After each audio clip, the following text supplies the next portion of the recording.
ब्राह्मण खानदान में जन्म लिया था, इसलिए एक लगाव था हिंदू धर्म से।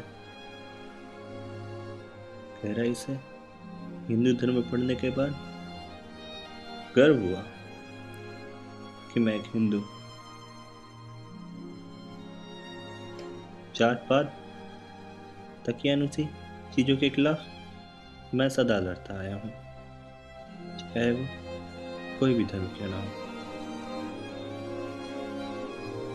दादा भाई, विवेकानंद, गोखले, इन सबको मैंने खूब गहराई से पढ़ा, लेकिन यदि किसी को सबसे ज्यादा गहराई से पढ़ा तो वो गांधी थे।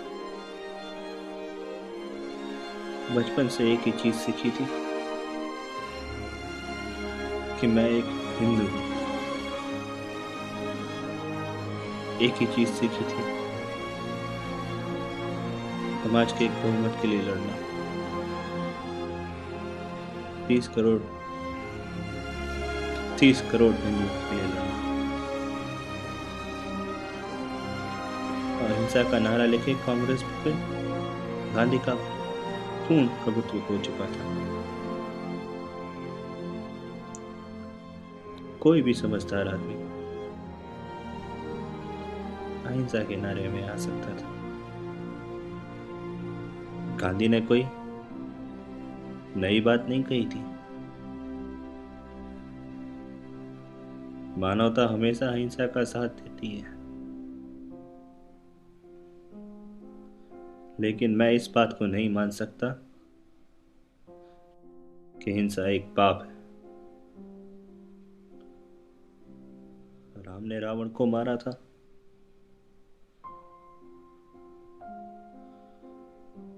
कृष्ण ने कंस को मारा था। महाभारत में हिंसा हुई थी अत्याचार के खिलाफ,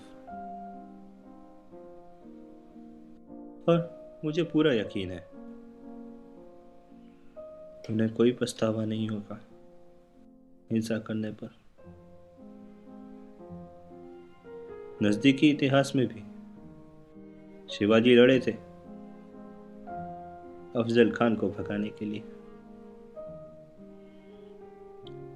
गुरु गोविंद सिंह, राणा प्रताप, ये सब लड़े थे। सबको गर्व था, किसी ने कुछ गलत नहीं किया था।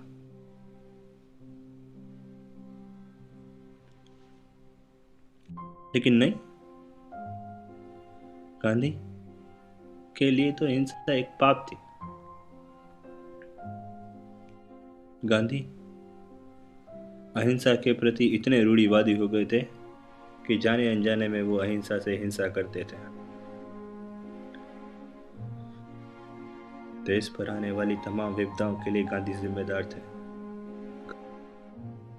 गांधी ही जिम्मेदार थे। पिछले 32 सालों से गांधी ने मुसलमानों का ही साथ दिया। नहीं देखा गया मुझसे। सोच लिया मैंने, जाना होगा उनको। उनकी एक बात ना मानी जाती तो वो अनशन करते थे। पूरा कांग्रेस, पूरा भारत झुक जाता था। पूरा हिंदुस्तान झुक जाता था जब वो अनशन करते थे।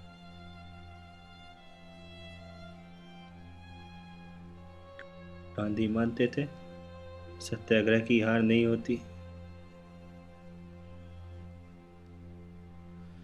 सत्याग्रह कब शुरू करना है, सत्याग्रह कब खत्म करना है, ये भी सिर्फ वही जानते थे।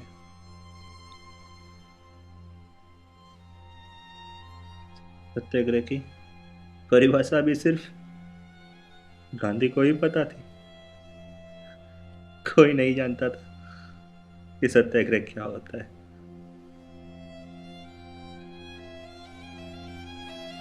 कोई गांधी के खिलाफ नहीं जाता था,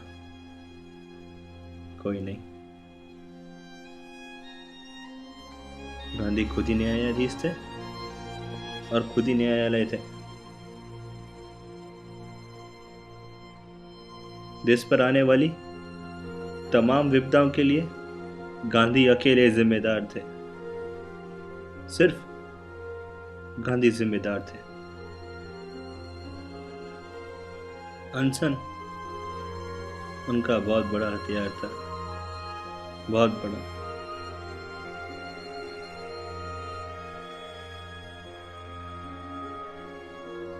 मुस्लिम लीग का इतना प्रभुत्व बढ़ गया था, कराची से बंगाल तक लाखों हिंदू मारे जा रहे थे। गांधी कभी उनके लिए अनशन पर नहीं बैठे, कभी नहीं। कैसे भूलूं मैं जब उन कुछ शरणार्थियों के लिए गांधी अनशन पर बैठ गए थे, जब दिल्ली की मस्जिद में शरण लिए थे।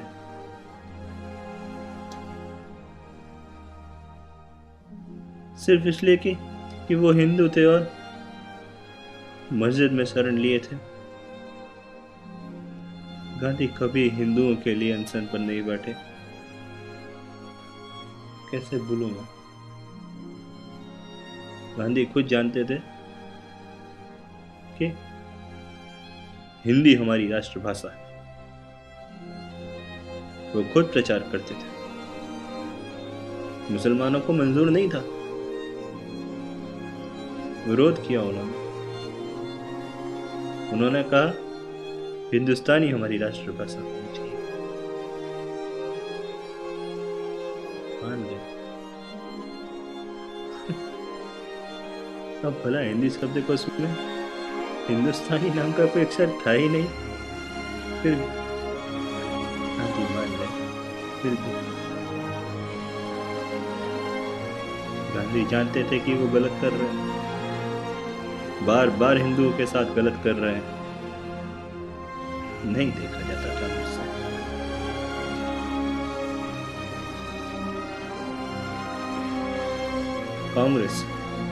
कांग्रेस अपने आप को राष्ट्रवादी पार्टी कहती है।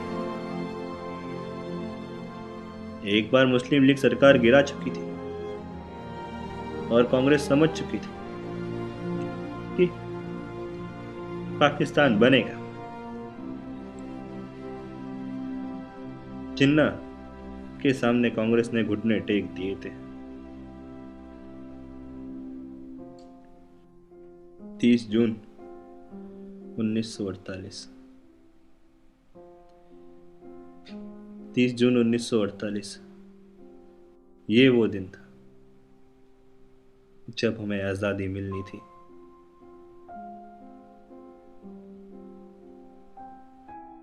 लेकिन 10 महीने पहले 10 महीने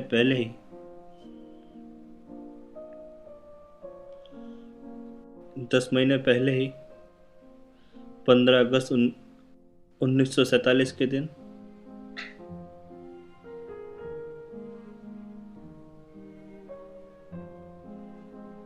मेरे देश के 1/3 हिस्से को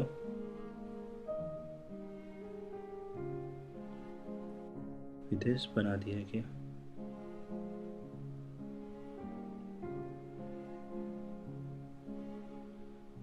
नहीं देखा गया मुझसे,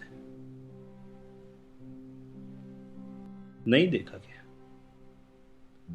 और sir Lord viceroy Mountbatten Congress के लिए सबसे महान वाइसरॉय बन गए। देश को 1/3 हिस्से में बांटने के बाद वो उन्हें सबसे महान वाइसरॉय कहते हैं। नहीं देखा क्या उससे।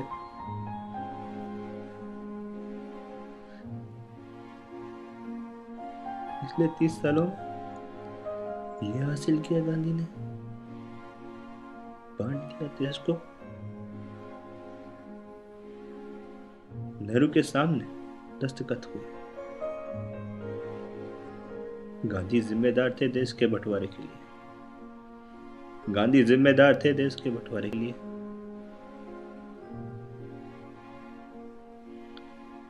मैं जानता हूं मैंने क्या किया। मैं जानता हूं मैंने अपना वर्तमान बर्बाद कर लिया। मैं जानता हूं भविष्य भी मैंने बर्बाद कर लिया। भविष्य में भी लोग मुझे गालियां देंगे। मुझ पे कोई रहम नहीं करो। मुझे कोई गिला नहीं, कोई अफसोस नहीं, क्योंकि मेरे को इतना पता है गांधी मेरे देश के राष्ट्रपिता है ही नहीं। उन्होंने पाकिस्तान को जन्म दिया। वो पाकिस्तान के राष्ट्रपिता है। और कोई शख्सियत, कोई भी शख्सियत, चाहे वो गांधी ही क्यों ना हो, मुल्क से बड़ी नहीं हो सकती। नहीं हो सकती। नहीं हो सकती।